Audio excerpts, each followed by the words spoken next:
Hello, everybody. There is two things that seem to be leaving that we're going to follow right now. One of them is apparently Yuki Tsunoda, and the other one, unfortunately, is my fucking voice. Welcome to the blatantly biased racing podcast. Now here's a bald guy and some Indian. How are you, Casual? All You good? tell me, how are you? How are you? How was the how long were you in New York? I got lots of merch, Yeah. as you can see by my Camp Gagnon hat and everything. Yeah. I was in New York from Thursday to Sunday. My voice is dead because various things. I think the first night killed it, where in the building we were working out of, Kids Super had an event and Jameson sponsored it, which meant a free bar of Jameson, and it was all downhill from there. But but yeah, it was good. It was good. I met my idol You Jeff went- Ross. Oh yeah. Lucky He bastard. he said that he thought my haircut was lovely. And for those of you who are maybe watching for the first time, just to understand that reference, this haircut, which is very similar to Jeff's. So yeah. Yeah. You also met Paul Rudd. Yeah. As I said, you should have asked him how he does not age. You should ask him that. I don't think they give that secret away until you get into the kind of rich Hollywood club. Yeah. I would imagine There's it's a the same humiliation way. ritual. Yeah, I'd imagine it's in the same way that Harvey Weinstein does, right? He's stealing youth. But anyway, Yeah. I'm joking. Paul Rudd seemed like a nice guy. So Cool. Let's talk. By the way, Let's talk before we Formula One. begin, 500 subs. So congratulations, everyone. Welcome on board. We're halfway there apparently. Yeah. So that's a good It's thing. very hard to monetize a podcast, as we're finding out. Seems like it. Way easier to do it with just regular videos. But anyway, Yeah. yeah. That's where you So- guys come in. Yeah. So I've been drinking and running around New York for the past 4 days, and I haven't been Yeah. following anything to do with F1. So this is going to be very much an episode, I think, where you're going to have to fill me in, and I'm going to be reacting live. Cool. And I hear there's No some problem. news, or some rumors at least.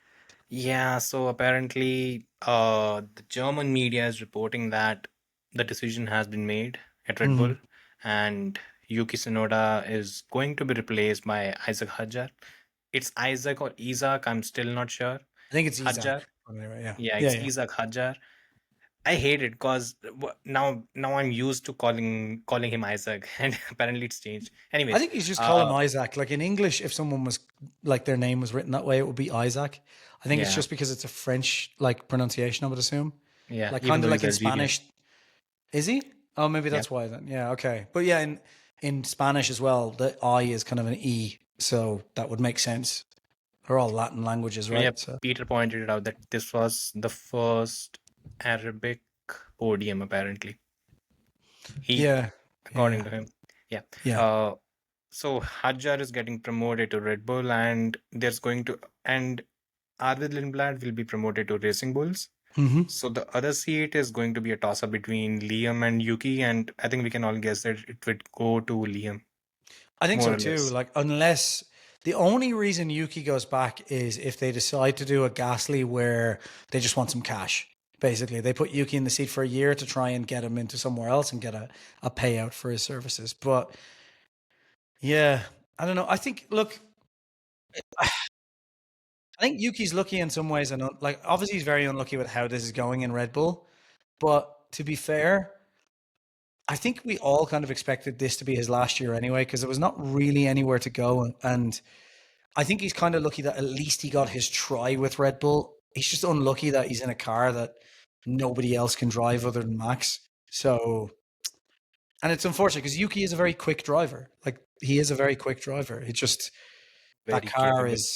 is very unique and very difficult. My concern is, what does Red Bull not learn? Because my first reaction was that this is the same nonsensical cycle that we've seen since 2019, where you put a driver next to Max, build a car that only Max can drive.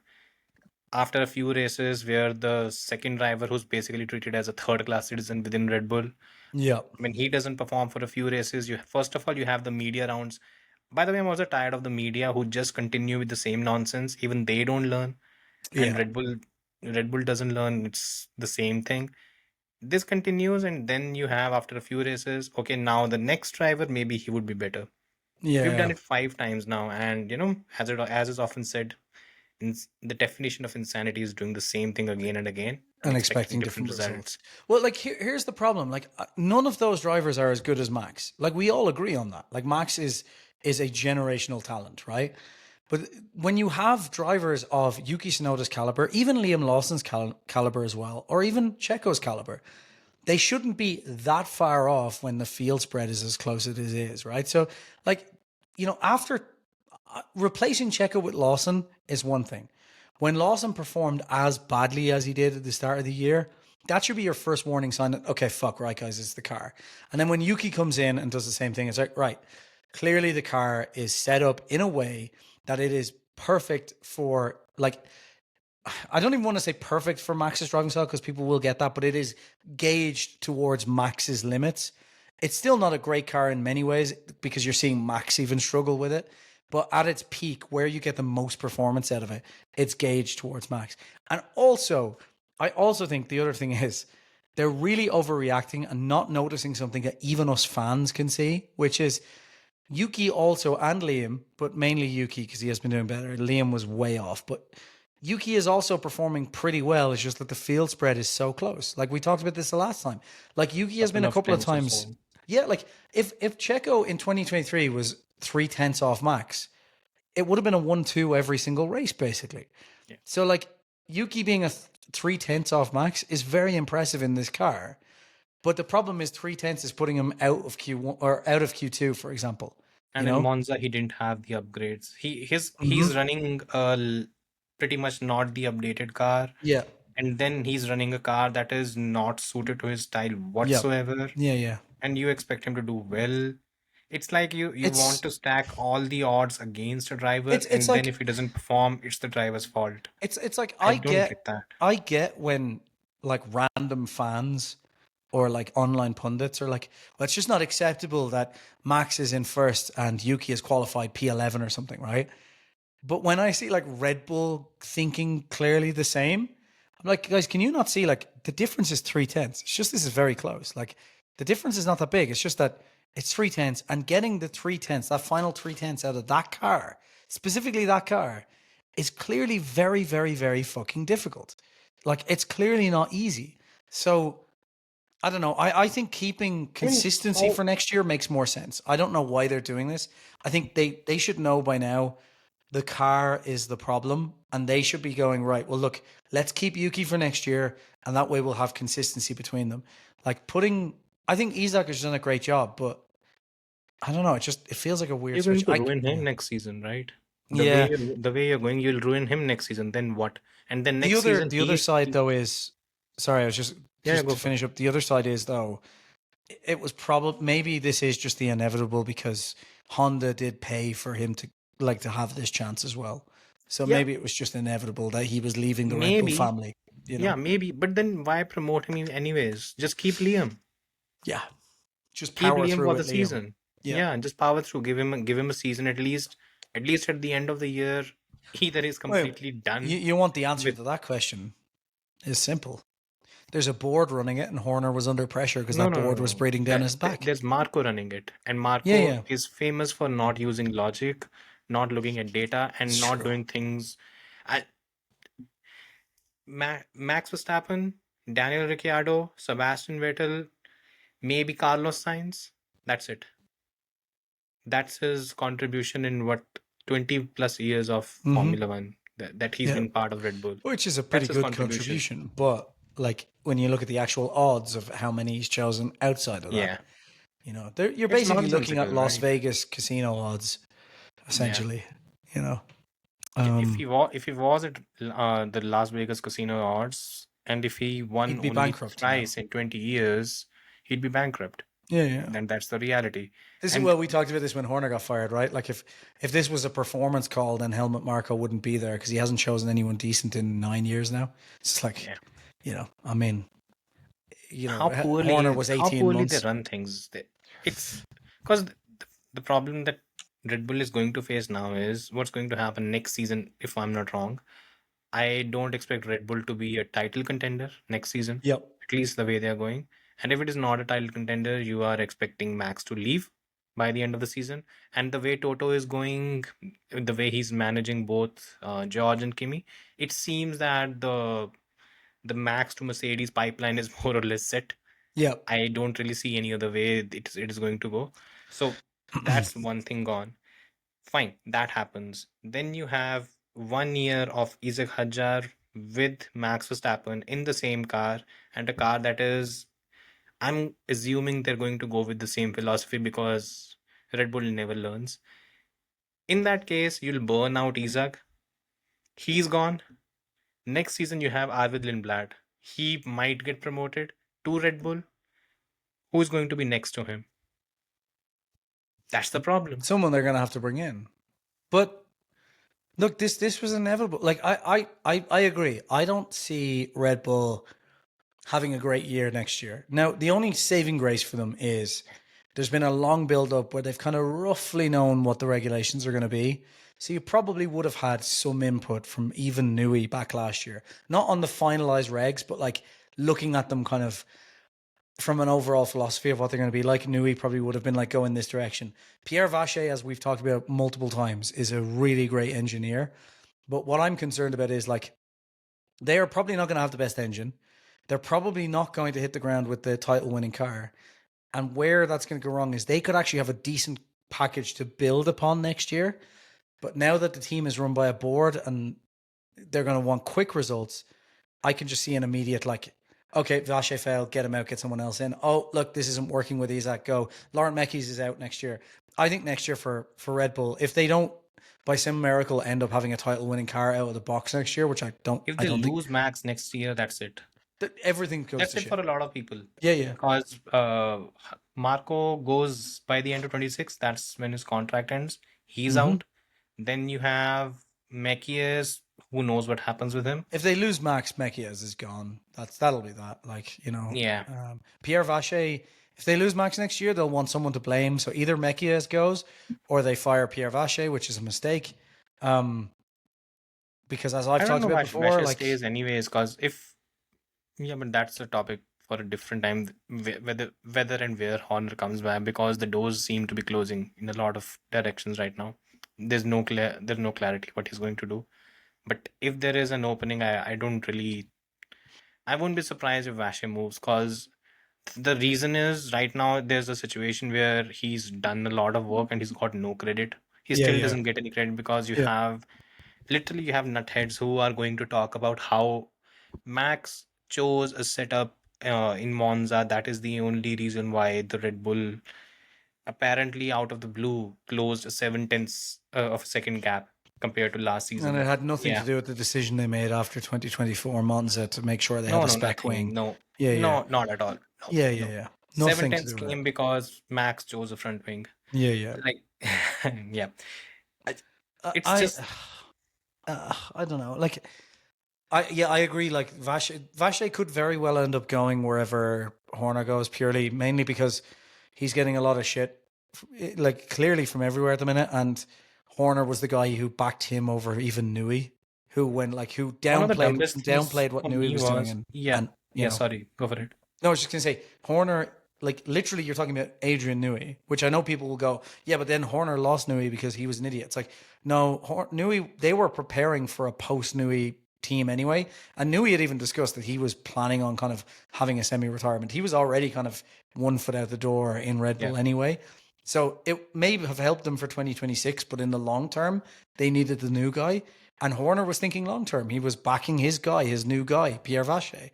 And again, once again, we're seeing a Red Bull that is clearly now thinking short term all of the time. And this is why I have no confidence that even if they get a great car kicking off the ground next year, I have no confidence long term, because I think that will be luck that was built in before they decided to change I think we everything. can already assume that Max is gone by the end of the next season. Yeah, I think it's a fair. I think 2027 he's in a different, likely Mercedes, but he's somewhere else. Yeah, and I'm honestly astounded that the rumors of Red Bull approaching Alex Palou was a waste, because this is the perfect time to pick Alex Palou, bringing the Red Bull. I don't know. I really don't get I'm really struggling to understand what logic they are actually. They're putting all the eggs in the Max Verstappen basket and just hoping it sticks. It's short term thinking. Like we talked about this when they fired Horner. It's like as soon as a board runs, you've got a 3 month window that you're looking at all the time, and that's because unfortunately it's just how boards think. They think they have these grand long term visions where they're like, yeah, by the year 2040 we're gonna do X and Y, and then as soon as they have 1 month, 1 quarter of bad fucking earnings, it's like, well, actually we're scrapped that 2040 plan because we lost some money this month. Like this is just how Just it look at goes, Ferrari. Yeah, It's Ferrari just the is the same story at Ferrari. perfect example.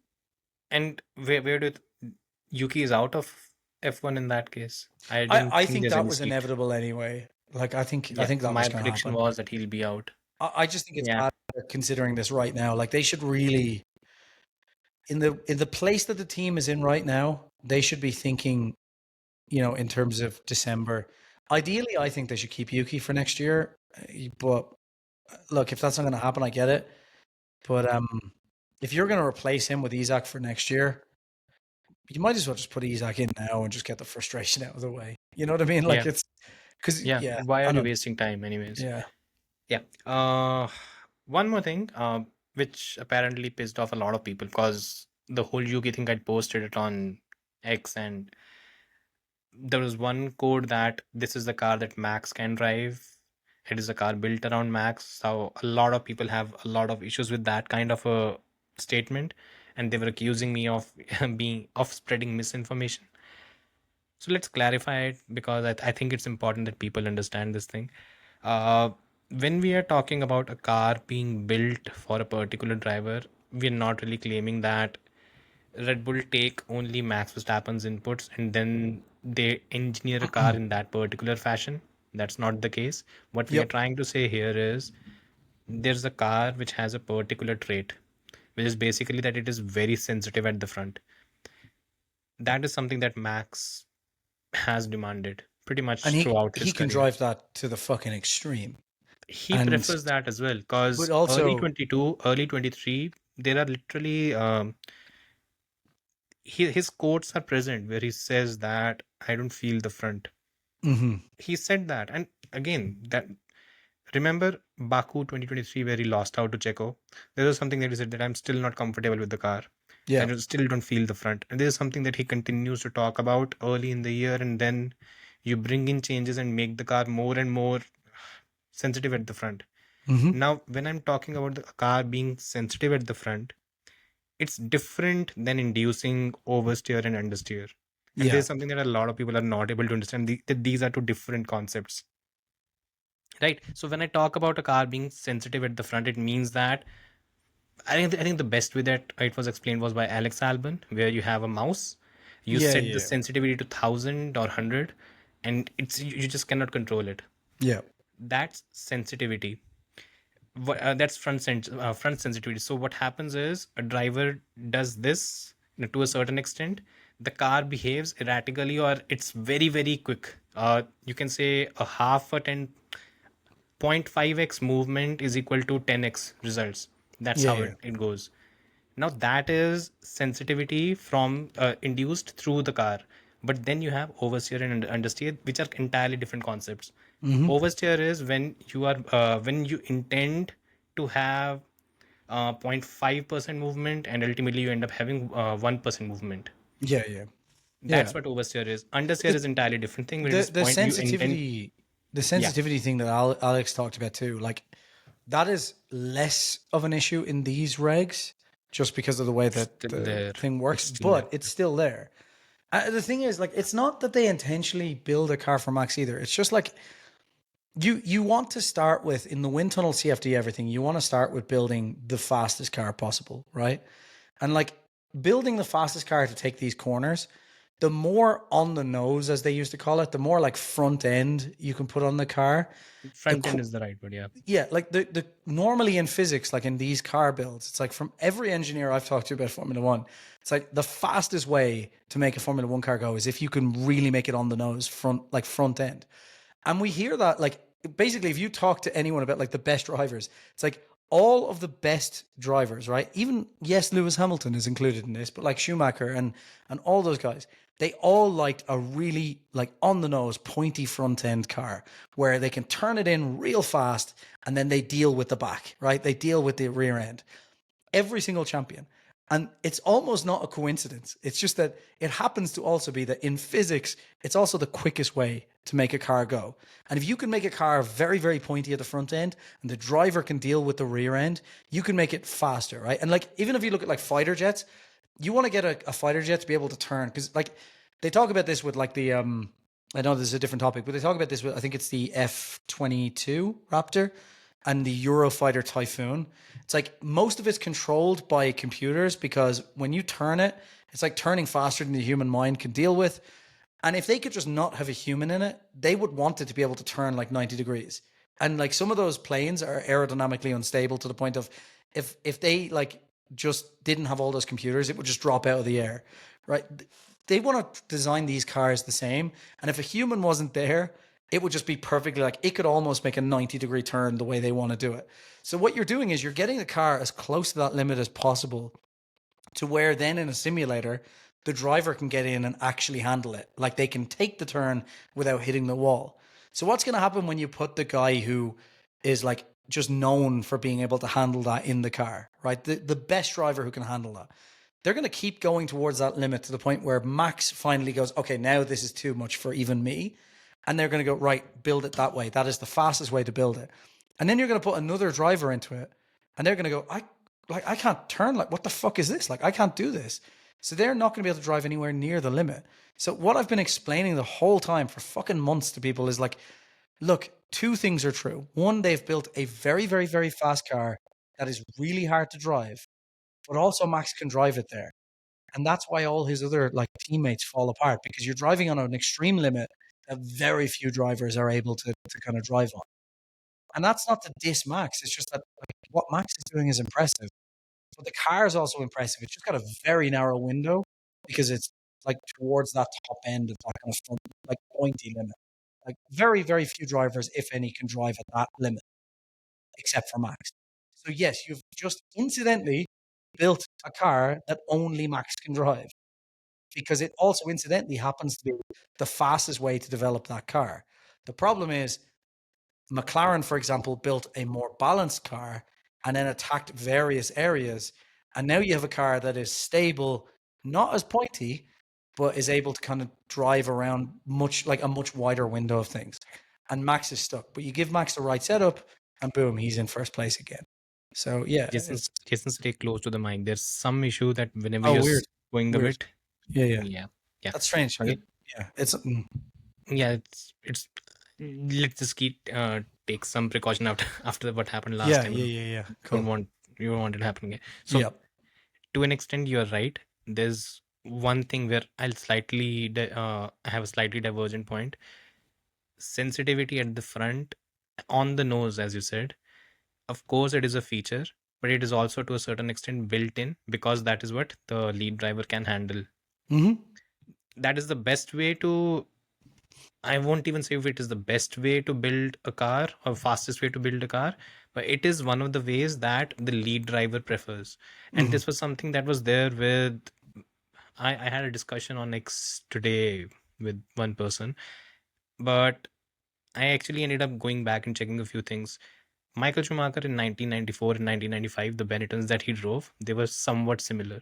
And there was the same complaint from Johnny Herbert, Jos Verstappen, and they had similar complaints in terms of that they couldn't handle the car the way Michael was able to. And that is something that continued to cause the deficit between the two drivers. Now, when Max is asking for certain requirements from the car, front sensitivity is something that he prefers. But in terms of having a car that is the fastest possible car is usually the car that oversteers. It's not usually the car that understeers. That's where when we talk about that you're making a turn, it quickly moves. That's your oversteer. What you were trying to explain was oversteer. The front sensitivity is even in your slow speed sections, which is basically Monaco. The best example is Monaco. The car is nowhere.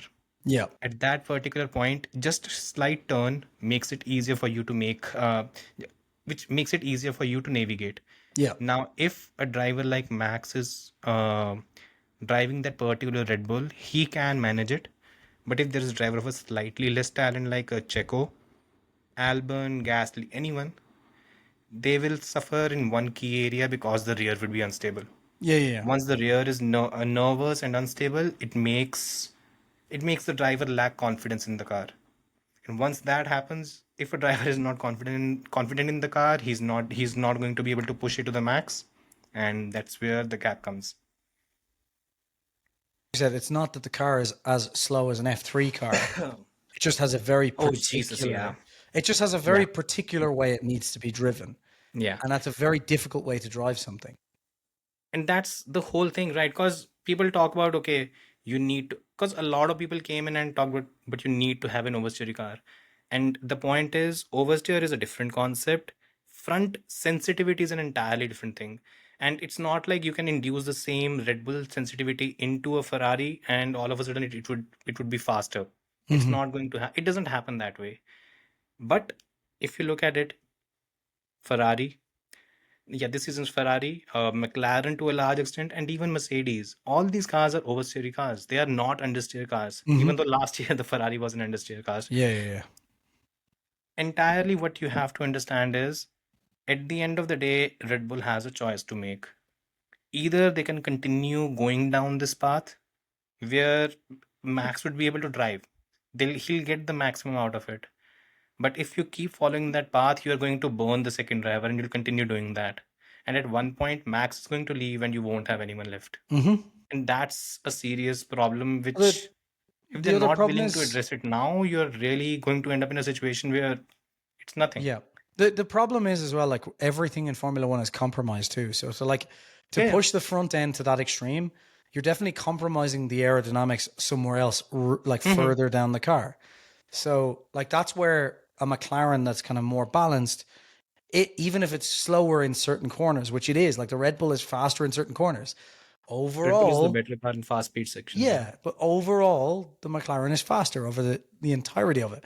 So yeah, you just get locked into certain areas, and then like it's decisions as well that are made in 2024, like really affect the 2025 car. So Mhm. this was the whole rant that I came out before, was like this whole like firing Horner of like, oh well, look how they've done the last 18 months. It's like, sure, but like you're talking really long lead times here. Like, you're talking decisions McLaren have made that didn't come in till Miami have now put everyone else on the back foot. Like if McLaren never caught Red Bull would have still been winning this season. You know what I mean? Like that's You would everyone's still talking. be leading the championship. Yeah, like everyone's talking like it's this huge drop off, but like if McLaren weren't there, if you just took McLaren out, Max is winning the championship this year. Yeah, Red Bull would be way higher. Like exactly. I don't know. But yeah, Yeah, everyone likes just to just, the exactly. narratives are just, no one cares about the technical stuff. They just talk about the narratives. So it's just easier to. It's a bit like you cannot talk about anything that takes even 0.0001% credit, takes that level of credit away from their favorite drivers. Even And though you have Max to, himself will do that. He'll be like, no, the yeah, team and you did an have to incredible move job. beyond that. Honestly, you have to move beyond that. If you're just a fanboy, be that. But if you want to understand the sport and engage in it, maybe just dig deeper a bit. And Yeah. just to cap it all off, reminder, Red Bull from 2010 to 2013, that car had a stable rear end, and probably, and again, it was also an oversteery car. Most fast cars are oversteery, but that was not a car that was very on the nose. Yeah. Yeah. Yeah. Why? Because Vettel, you can say, whose speciality was that he just wanted a stable rear end, and he'll make whatever else you do with the car, he'll be fine with it. Yeah. Max is an entirely different driver for whom, give him as pointy a front as possible, and rest he'll manage. Mm-hmm. So when you're building cars, when the same team has built two different characteristics of cars, and you're coming up to me and telling me that Red Bull does not cater to what the lead driver is asking, I don't know who's the foolish person here. So Yeah, like yeah. every team's going to do that. And like you got to keep in mind, like Max has been the de facto lead driver since 2018, basically. So that's a long time where they're focusing on his simulator times. Like how fast can he push the car? How much more can we push it in that direction? You know what I mean? So obviously it's inevitably going to happen. You And know? it's not a knock on Max Verstappen. No. Because look, I'm a self-confessed Michael Schumacher fan, but I'll be the first to tell you that the teams that he was a part of, every single penny that the team spent was on him. Yeah, yeah. So, and They I'll be the built first to tell you a that. team around him, and he. Yeah. To be fair as well, one of the things that made Schumacher impressive was the fact that he fucking made sure the team was built around him. You know, like Yeah. so Max Even and didn't his, let yeah, it's the even same didn't thing, let Eddie Irvine have those free toll passes. which is good because Eddie Irvine's a prick, and I've said Yeah. this before. That's precisely why I brought him up. Anyway, Talking about speaking of Ferrari then. Ferrari, yeah. Yeah. So apparently Ferrari is in crisis again, and this time it is in crisis for 2026 F1 season. The top two key men of the Ferrari power unit team. Yeah, sorry. Anyway, Are you surprised? are you not Yeah. amused? So Yeah. both of them are apparently the top two men who were basically leading the entire 26 project when it came to the power unit. They are leaving and they are going to guess where they're going. Audi with Mattia Binotto. Yeah. Of course they are. So he, and again, he was the one who was responsible for the power unit thing before. I mean, they did you can say, slightly circumvented the rules and regulations a bit in No, 2019. But other than that, everything was fine, right? surely not. Ferrari cheating? Surely not. Yeah. Yeah. And apparently he's on a huge recruitment drive and is basically picking up people from Maranello who he worked with and bringing them on board. Yeah. And it seems that so apparently Ferrari was also fine with letting them go and they left with immediate effect. The reason why that is because apparently they don't think the power unit project is going as well as they would have hoped. So yeah, that's where See, we are. the conflict on that though is also apparently Ferrari is one of the teams that didn't want to bring the V8s forward either. So it's strange that V8s, they're V10s. V8s. They're not talking about V10s anymore. It's V8s. Yeah, but earlier the discussion was with V10s, yeah. But yeah. V8s just make I thought from the outset I was like surely V8s make way more sense than V10s, but yeah, it seems to be Road V8s. elements. Yeah. Yeah. Just in general as well, like it's less of a gap to bridge as well in terms of technology. So like Less costly. Yeah. and who's using V10s? Like, you know, there's very like V10s are going out. Like, you know, you're keeping You V8 don't basically for the have them sound. anymore, right? Yeah. I mean, La Ferrari had a V10, right? That was the last Ferrari that had a V10, if I'm not wrong. Yeah. You should But put yeah. W16s in the car, but anyway, it's just a V8 too. They can make them smaller. Like this is just so much easier to make this smaller, so you can have a Yeah. much smaller engine. But anyway, it's a different talk. But yeah, I'm not Going back surprised to about the Ferrari. Ferrari thing. They just don't have any direction, and it seems like a team that's just lost constantly. It's just like, oh well, you know, maybe it's the team principal's problem. Let's just swap the team principal out, or you know, oh well, you know, it must be this. So let's just swap that. And it's like, guys, they sound like Mercedes sounds about its car. You know what I mean? They're worse because it's But basically the whole it's- team. because I'll be honest. First, Fred Visser and his comments recently in the last few races, they don't really inspire confidence in any which way whenever he talks, because I think his comment was in, I think it was, which was the last race, in Monza, right? So after Monza, he came to the media pen and said that Lewis Hamilton was faster than Charles Leclerc in the race. And What? I don't know which race. Maybe they had something other than the Italian Grand Prix. Maybe that one, because I was watching that race and there was no point at which he was faster or even close to Leclerc. It's not even that he comes out and says these comments. It's just that I don't think he realizes that his lead driver is Charles Leclerc and not Lewis Hamilton. And I think even in the last couple of years when Lewis was not there, I don't think he realized that his lead driver was Charles Leclerc and not Carlos Sainz. And this consistent belittling of your lead driver is something I've not necessarily seen with team principals other than at Ferrari. And Yeah. a bit of it falls on Charles Leclerc as well, because I don't know at what point the love for Ferrari fades. I hope it does early, but he he should be more demanding. And if he's not demanding, then you don't have a leadership in place that can actually grab the things by the Yeah, horns and just guide it properly. it You just have nothing going in the right direction. There's no everything alignment, nothing. everything just seems disconnected completely. Like there just doesn't seem to be any. There's no clear drive from that team at all. Like it's just constant patchwork.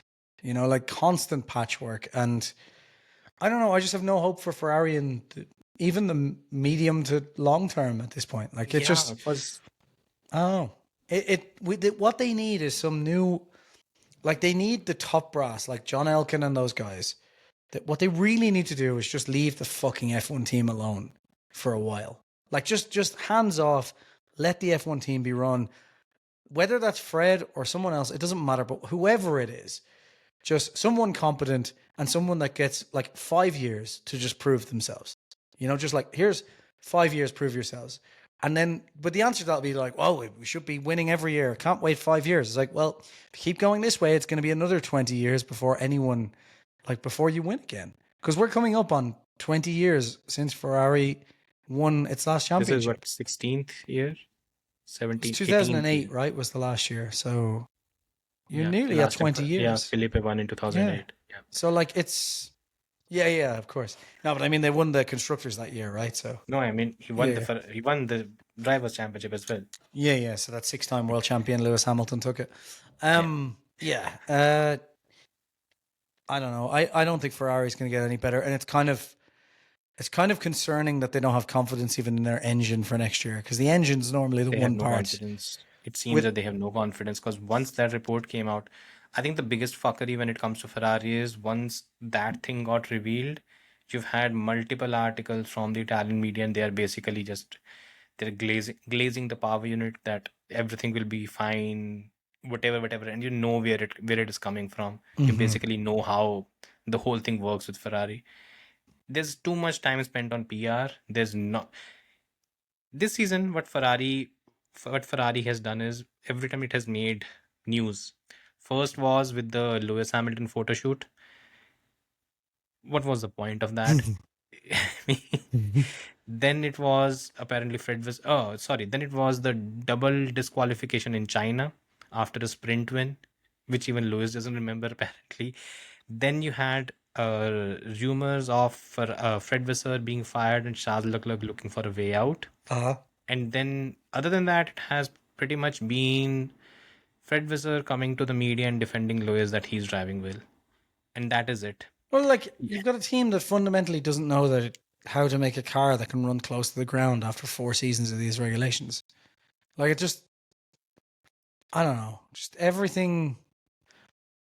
Yeah, it's very concerning that next year How do you turn Ferrari into a title winning team leave from where they the are team right now? principal and the team alone.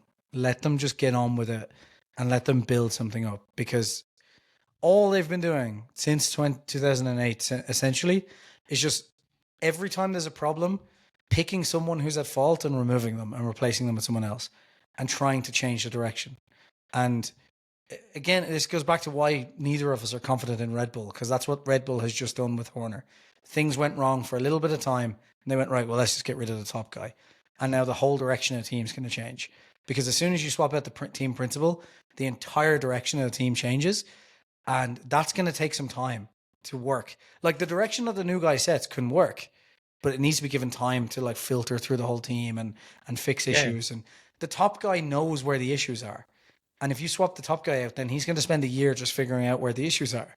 So, yeah, I just You know, the don't see them biggest thing coming for back. me, yeah, the biggest thing for me is McLaren took 7, 8 years to complete its revival, but at no point during their time, you can say, when they were slowly getting back to the top, the comments from an Andreas Seidel or from Andreas Stella, they were never red flags in any which way. No. Even the way they handled Daniel Ricciardo, it was ruthless, but it makes sense. Mm-hmm. The driver that they replaced Ricciardo with is going to be most probably he's going to be the world champion now, and that is called decisive decision making. And at no point did you see throughout that particular journey that this team is making the wrong moves. There were obviously ups and downs here and there. James Key was fired, Seidel moved out, Well, look, even but 21 to 22, like the drop off that the team had. Like if that was Ferrari, Zach Brown's getting fired, and yeah, that would have been a huge mistake. Like it would have been a exactly. huge look at where they are now. So Yeah, exactly, and you need that particular time, right? And even the start of 2023, remember? They started the season and the car was not ready. The first car came in yeah, yeah, Miami or something, and before that they were, I think it was both Lando and Oscar right at the back of the grid, yep. and that is how much progress they made. The thing when it comes to McLaren was the DNA and the foundation was strong, Mm-hmm. and from there they continued to build on it, and it took time, but they reached the ultimate, you can say, the ultimate Everest. When you talk about Ferrari, there are too many red flags.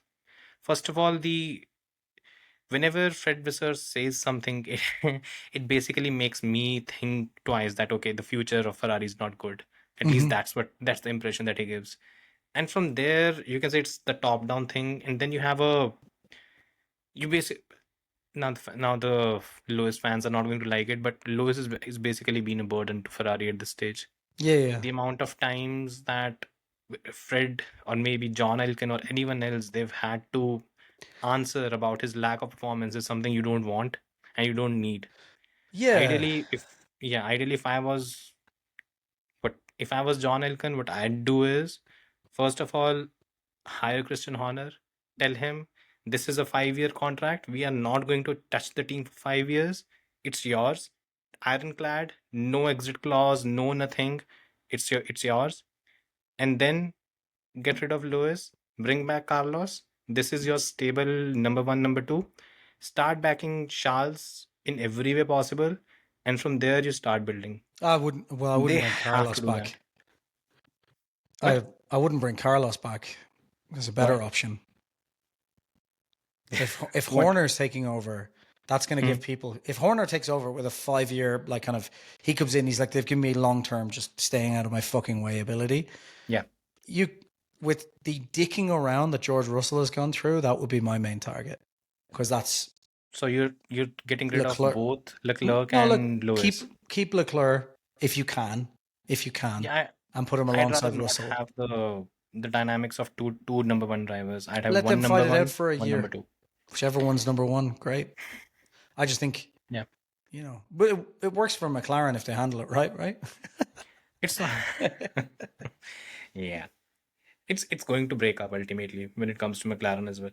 But yeah, Ferrari always with, I'm not expecting good things from Ferrari. yeah, I me either. have about as much expectation that Ferrari will win a championship next year as the Zodiac case being solved in a timely manner. Which, for those of you who aren't aware, is a 60-year-old unsolved murder. So, yeah. Yeah. And that book was just in my drawer and caught my eye, and I thought that's kind Who of killed Epstein? yeah. Well, Epstein did, right? Turns out he did, and it turns out he Exactly. didn't do anything. Yeah. Basically, Ash Patel Ferrari basically is screwed every Indian over yeah. with the way he's gone about everything. Ferrari is like the Trump presidency. Whenever anything goes wrong, they just blame one person and remove them and admit no fault, essentially. And Mercedes is a lot like if Kamala Harris was president. No wonder John Elkann was in the White House. Yeah. Exactly. And Mercedes is a lot like it would have been if Kamala Harris ran the White House. They would have just had some good moments and gone, how did we get here? We had no plan. Just ended up here. Everything's fine. This is strange. At least everything's fine. Well, some weekends, but there would have been other weekends where things go wrong and they would have gone, we don't know why things are wrong now. Must be Trump's fault. What? It always is. Yeah. According okay. to anyway, yeah. Yeah. Okay. Moving on from Ferrari now. Next, by the way, so the calendar is out, and we have 6 sprint races next season.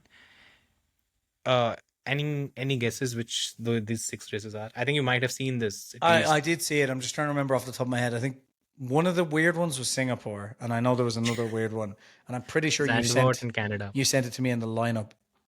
Was it Zandvoort in Canada? Was Singapore in there? Yeah. Okay. Singapore, Zandvoort, Canada, China, Miami, and there's one more.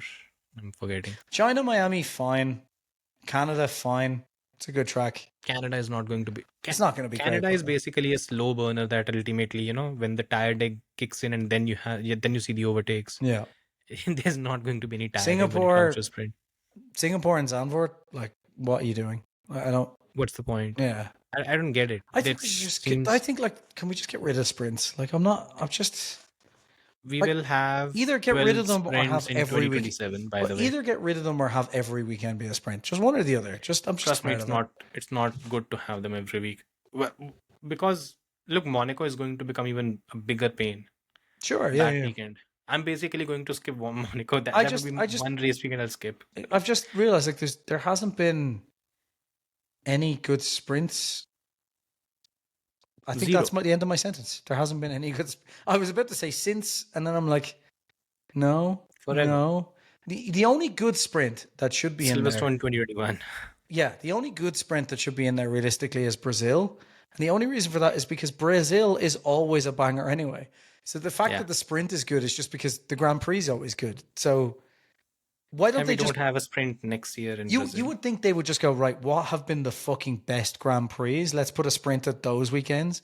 Because if Yeah. they're trying to sell sprints and they're putting them at all the weekends where we get pretty mundane GPs, it seems like a bad way to sell sprints because I'm watching sprints and going, why did I watch that? Like nothing happened. They finished and started in the same order and we didn't have any strategy. Like what was the point of this? We didn't have any strategy. We can't overtake. And we might be able to overtake next season because the power boost is going to be a bigger performance. You can say straight line Yeah, and differential because when the top it comes team to will the be about DRS. 14 seconds ahead of everyone else, so they'll be overtaking anyway. Yeah, we'll make that. That's where the reverse grids come into the picture. Yeah. Another Can I just another really Stefano Domenicali Can I just victory. really quickly point out as well, Stefano Domenicali's comment that I believe wasn't his actual like point about making Yeah. everything shorter, Can I just point out anyone who keeps saying Everything like, shorter. oh, it's because attention spans are so poor now, just fuck off. Like I'm sick of hearing that. That is an excuse for poor quality content, right? If you're a YouTuber and no one watched your hour-long video, it's not because attention spans are down. It's because your video was shit, right? I'm sorry, but someone had to say it. Like it's like I heard this ages ago. They're like, well, this is the end of television, really, because attention spans are down. Yeah, everyone is glued to fucking 5 seasons of Breaking Bad. Like, could it maybe be the quality? Maybe people aren't watching a 90-minute race because the race was shit. Like that's Yeah. so make the racing A better. lot of reasons, right? The thing that he pointed out was that people are the Gen Z is more interested in watching the highlights than the race. Gen Z, who also, by the way, coincidentally, and this may have nothing to do with it, are by all accounts the least likely to buy their own houses, right? Now, I don't know if you're aware of this, but houses have become quite expensive. So I wonder if the highlight watching has anything to do with the fact that Gen Z don't have the any fact fucking that- money to watch Yeah. races. Like, And they've made it pay-per-views, right? Yeah. Apparently in Europe a lot of places have, I think Britain has pay-per-view. If I'm not wrong, Germany might have pay-per-views as well. But when you have things behind a paywall, you're obviously going to see a yeah, decrease of course. Like, viewership. it's just And you're not going to win over.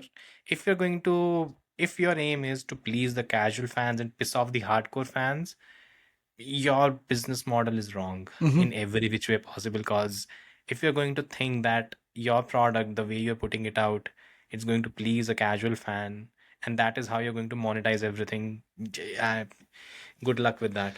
'Cause Yeah. it seems that is the direction they are looking to go, but I am not entirely sure. But if it makes sense, I'm in just any which tired of way. hearing this. Like, oh, it's because the attention spans. It's like, no, if something's like people will go to the movies and watch a 2-hour film. What's the biggest what's the biggest content that drives thoughts in the current world right now? Podcasts, which are like 3-hour podcasts. Exactly. It's a quality problem. The difference is the reason that people think attention spans are going down, right? Is because they're like, well, people rise of aren't shorts watching and these everything. long things. It's like because they have more choice, right? In the past, they had like 6 options for TV stations. So of course everyone was watching one of those 6. But now I can watch whatever I want, whenever I want. So if you want me to watch your thing, it's not that my attention span's down. It's just your thing better be fucking good. Otherwise, I've got tons of other things I can watch. Exactly. So Yeah. Formula One, if there's a problem with people watching it, it's because it's not entertaining enough. And that's, at the end of the day, it's like Fix the product. fix the core, make racing better, and you'll get more people watching it. If the racing every weekend is like a fight for the lead and fucking a fight for the podium spaces, and all the way back to 10th, there's like overtakes, lunging into corners, shooting past people, wheel to wheel battles, like knocking each other off the track, like just crazy racing, everyone will be watching it. Like, There's a it'll, reason you know, why 2021 has had probably the highest engagement in social media in the last 10 years. And the reason was every race there was a battle. We had a lot of wet races. There was a storyline.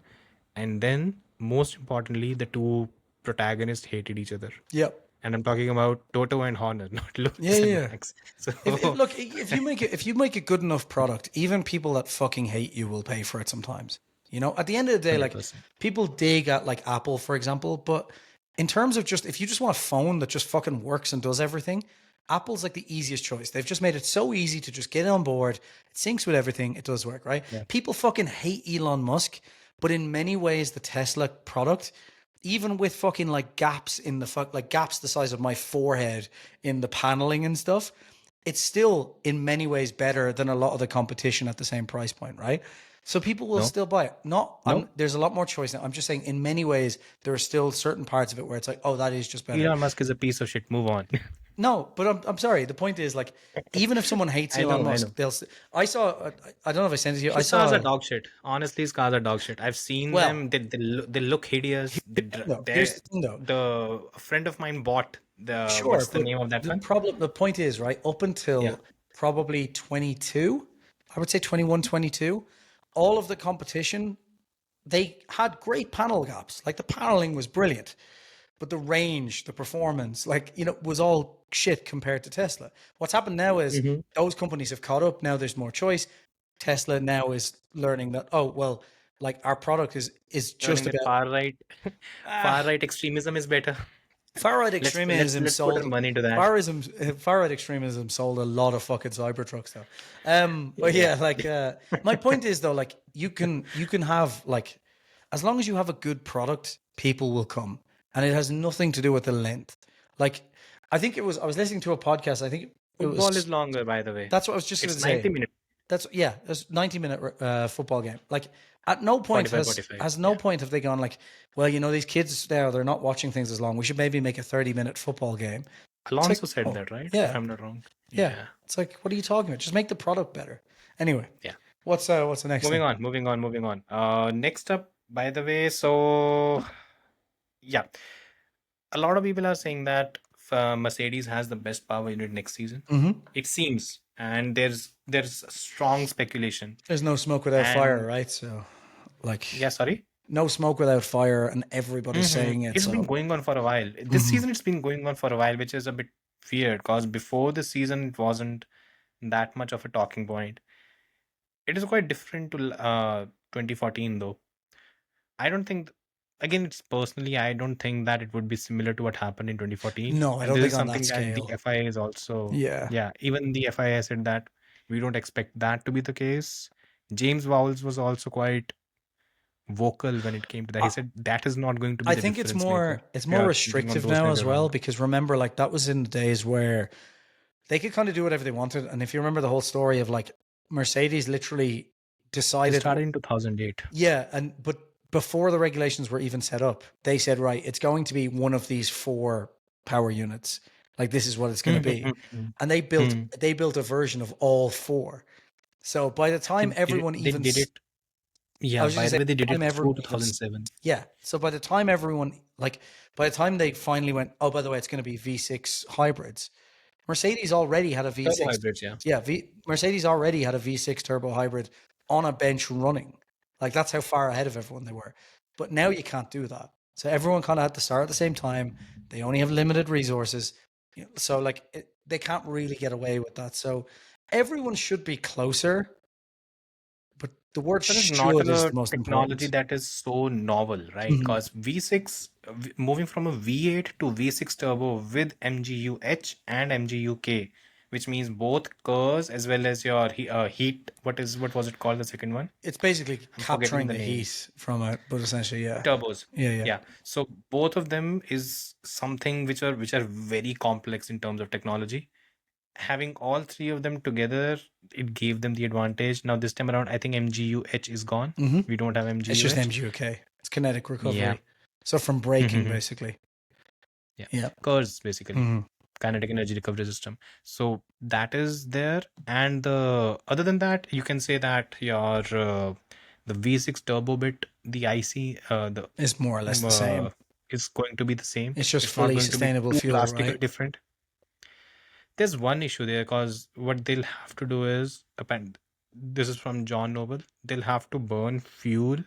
That fuel would be used to charge the batteries, hmm and that would contribute to your 50% electric power, Yeah. which is I in any which way They're trying to doesn't change. Did sound they change too. it to 35 in the end? I remember they were talking about this for a while. There's talk. There's still no confirmation on Okay. that. It will depend from track to track because look, the aerodynamic load is not going to be there hmm to a similar level. So if the aerodynamic load is less and you have pretty much you can say 1000 bhp, in that case the cars are going to reach 400k Yeah. without a doubt. Yeah. So on tracks like Singapore, Monaco, where you have the tunnel, they'll have to reduce it. Yeah. So that is something that the FIA will mandate. hmm So there are a lot of variables which will come into the picture.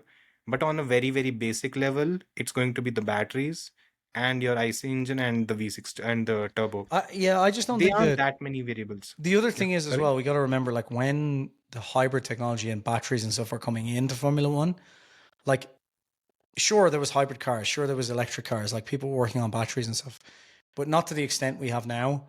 And I think like if you look at all the manufacturers, every single one of them makes full electric or hybrid cars, even performance full electric and performance hybrid cars. Ferrari does? Yeah, Ferrari has hybrid No, technology in their cars. full electric. No, maybe not. Hybrid, yeah. No, they don't have a full electric. They are working on a full electric car for 26 or 27 though. So my point is like Okay. all of these companies have a lot of in-house expertise in these types of engines now in a way where like in 2010, let's say, the Prius was still that nerdy car that you're like, fuck off with your environment. You know, like, so I think Mercedes was a step ahead there. Whereas I think now I think obviously there's going to be better engines and worse engines, but I don't think, as you said, like the engine itself is not going to be a second in difference. I would, There was 100 I think it was 100 bhp that was the difference between your Mercedes and Renault. yeah. So I And think it's Ferrari going to was be, somewhere in between. if I You had to don't guess, see I'd say that. it's somewhere in the 30 range at most. I think a 30 will be extreme. Like, Plus, yeah, and the thing is, I'm forgetting the name of whatever they are. Some normalization mechanism that they'll have in place where they'll take a look at a 5 race set in which if there is a particular power unit which is not falling within the certain percent of your top best power unit, then they'll have more tokens and you can basically you'll have more yeah. development tokens. So So it's that'll help balance of you to power through catch up. development, basically. So same as Sort of. the aero restrictions, essentially. Same idea. Yeah, Yeah. exactly. Yeah, that makes sense. Let's see. Yeah, I don't But think the it's going bigger to be a thing is, huge difference, to be honest. I really don't. yeah, because and that is where, my concern is Especially we because are Renault's not really. gone. So the one people who didn't know how to build an engine are gone. You know what I mean? So Yeah. Yeah. So one thing is apparently a lot of people are claiming once again, even the publication, that Mercedes is going to be the favorite. And I just cannot think that you can just easily shut down the prospect of McLaren doing what they're doing right now into next season. yeah. There's no way you can There's actually make that we've kind said this of. 100 times as well. It's like that everyone's thinking like in 2014 terms where like Williams were getting podiums and stuff because the engine was so good, right? But like the thing is, this is different because Mercedes have to supply McLaren with the same engine, the same mappings, the same upgrades at the exact same time. So the only difference is packaging, right? So you would say like Mercedes should have a slight upper hand because they can build their engine to work perfectly with their chassis design. Problem is they don't know how to build a chassis at the moment, or at least they seem to not have any idea Yeah. because they're constantly like, well, we don't know why we were fast this weekend. So I think you've said it from the start, and I'm definitely like on board with you now. It's like if the Mercedes power unit is the best next year, it's McLaren we need to be watching, not Mercedes. Yeah. Yeah. Because just like ground effect right now, we'll have active aerodynamics next time. It's probably even more complex in Yeah. terms of the technology that we're going for. And just assuming that just because it's not ground effect, everything is going to be fine. That's It's still very slightly premature. more ground effect than the 2020 or 21 rules. Sorry, like it's But that's a yeah. basic. Yeah. That's a There's basic. You still a can slight say. Venturi effect, basically, Of course, but it's not completely that will always flat be there. like the That's last basic one. Bernoulli's principle, Yeah, right? but those ones were basically completely flat, and you still had some ground effect just by the nature of it. But Yeah, but as I said, the basic Yeah. Bernoulli's principle that pressure, temperature, and velocity, that usually the factor remains the Well, same. yeah, if you're talking Yeah. about like the complexity of this with like aero and the way the suspension works and everything, it's McLaren and Aston Martin should have the upper hand in that area. I've Aston, seen unfortunately, Enrico just hasn't been Cardile's building up for as comments. long. So it Yeah, depends on how much shit Newey had to fix when he went in. That's the real yeah, issue because you have to get everything to work together. So it really depends how much he had to fix when he went in. But exactly. I think it could be another Red Bull 2009 situation where Aston should be pretty quick in Yeah. 2009 or in 26, sorry. But then by 27, the real kind of Aston Martin should be unleashed, Hmm. So Hmm. So Enrico Cardile, he had his first day or something at Aston Martin, and his first thing was I was mind blown by the. But no, I was left speechless by the wind tunnel as soon as I came here. And he's coming from Ferrari, yeah. which is probably one of the best wind tunnels in Yeah. Formula One. So Did you see what Fernando Alonso That's said it, yeah. about Newey as well? That was crazy. Yeah. What was it? It was like he just has complete confidence in what he's doing. Like, he doesn't Yeah. care about any other team. He's just Yeah, he said he knows he'll have the best car. yeah. Like, okay, Yeah, which but again, like just imagine. Newey has consistently said he doesn't think they'll have the best car in 26. But he's constantly said 26, which kind of lines up with my thinking of, as I just said, it depends on how much shit needed to be fixed. That's it. Like, This season alone is a lot. You can say the positive signs are there. Aston Martin this season, whenever they put an upgrade, it the works. car has gotten better. Yeah. Which is just, I mean, if there was some way we can have Alonso not having bad luck, he'll be very high in the championship standings right now. But Very, see, very high. Aston has done what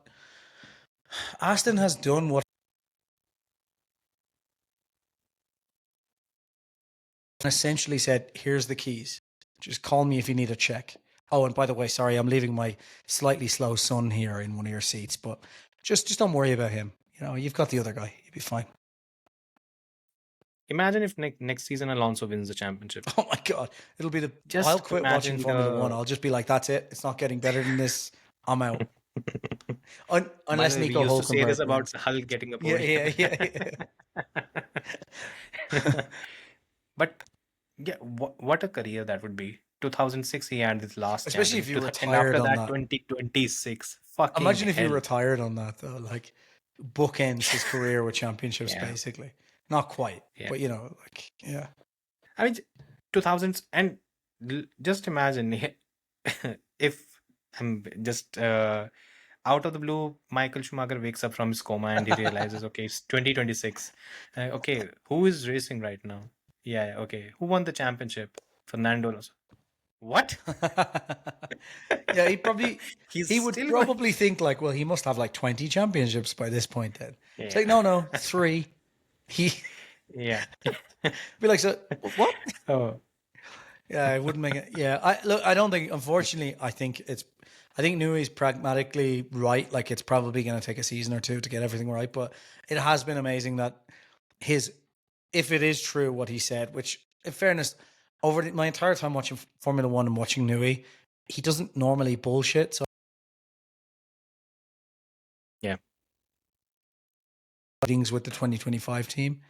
And if his lunchtime meetings do that, you're like, fucking hell. Like, what a guy, you know? Yeah. Worth the shareholder, right? He's got 1%, 2%, whatever shares in Aston Martin right now. Yeah. And they're worth a fuck ton.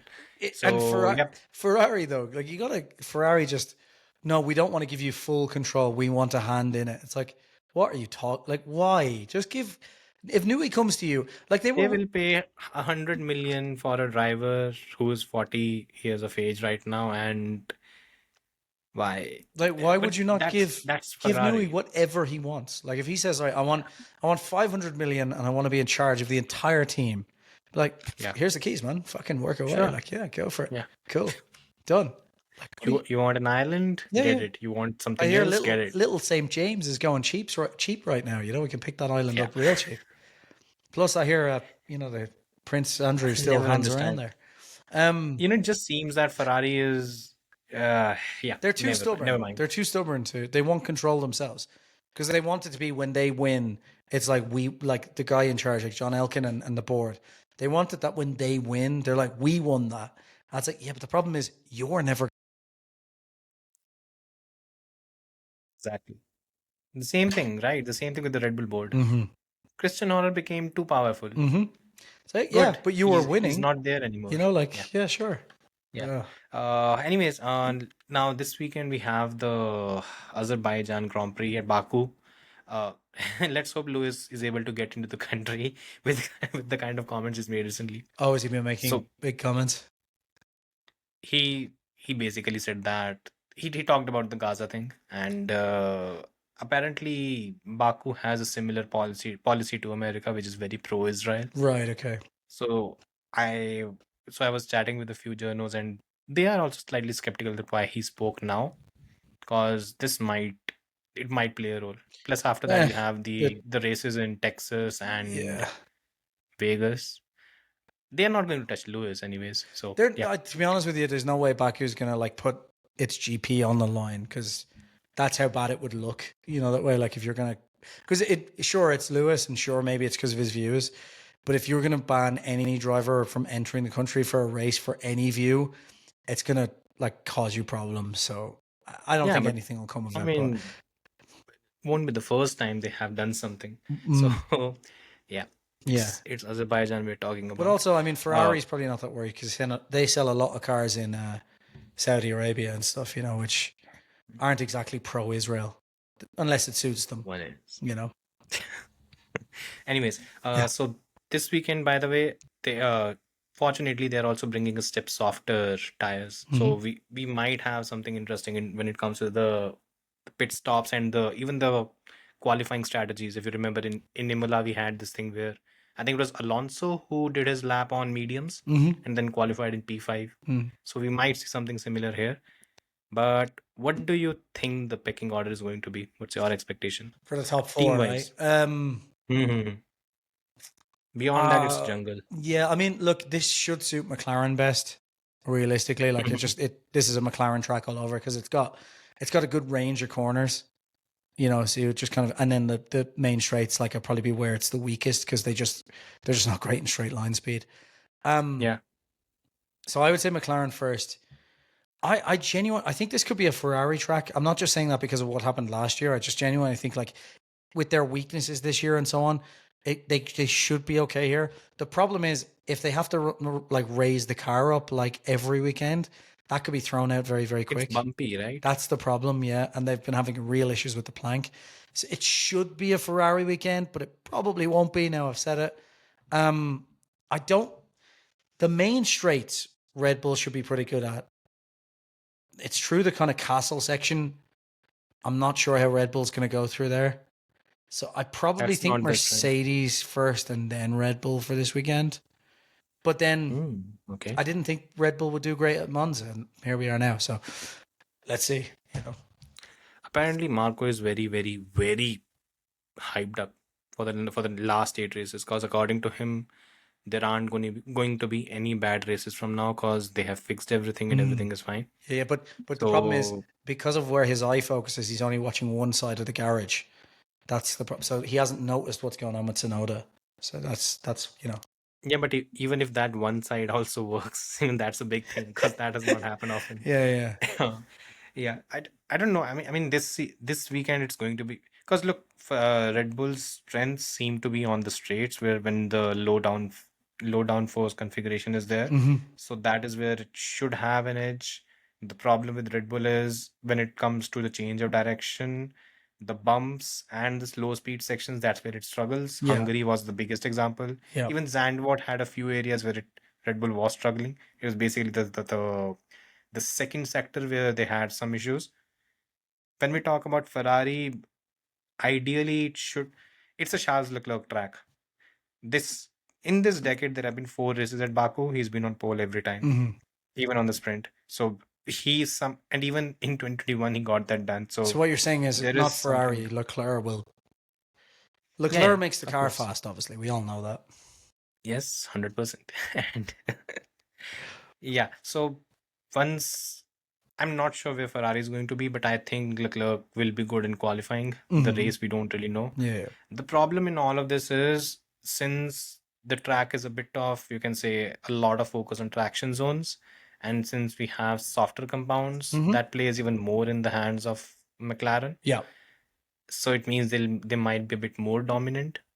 So it comes down to the two of them how they are going to manage.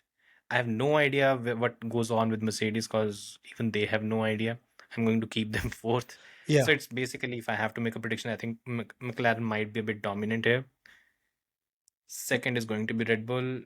Second is basically going to be between Charles and Max. Hmm. That's your second group. And then you have, because Lewis does not go well in Baku. Yeah, yeah. And then you have Mercedes. He leaves the So brakes that's the on and order. stuff, Lewis. Um, Yeah. yeah. Your top three? I think this is a Piastri will beat Norris around here. I think it's going to be Piastri, Norris, Leclerc. That's what I'm going to go for.